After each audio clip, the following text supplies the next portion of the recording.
I actually started producing songs in my bedroom. My first demos were done with a friend of mine. I bought I had a $100 Yamaha keyboard. I had a $100 Tascam 4-track, which recorded to cassette. I had a little beat machine, I had a little Akai beat machine type of thing, and some like guitar stuff.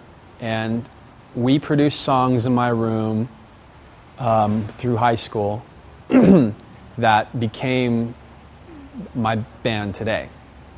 The very first demos that we ever gave anybody were recorded on that 4-track, and I worked the hell out of that thing because I wanted to hear something that was full and had all these different layers and sounds, and I didn't have the room for it. I had 4 tracks. So I'd make 3 tracks, I'd bounce those to 1, I'd make 2 more tracks, bounce that to 1, maybe bounce all those back to 1 more, and then I'd open up more tracks. It got more and more layered, but I just did whatever I could to make it work.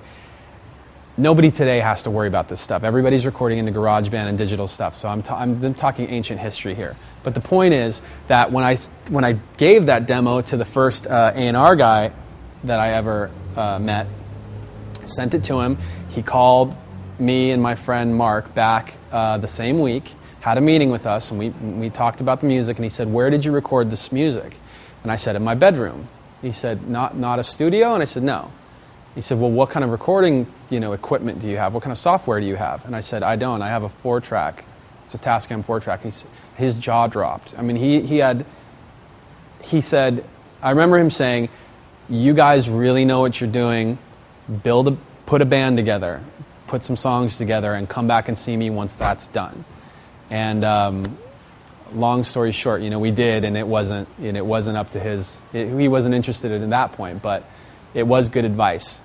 And to just feel like somebody who knew what they were talking about, had faith in what you're doing, is a good feeling when you're getting started. These days, what I really love is that recording and putting out your music is really accessible.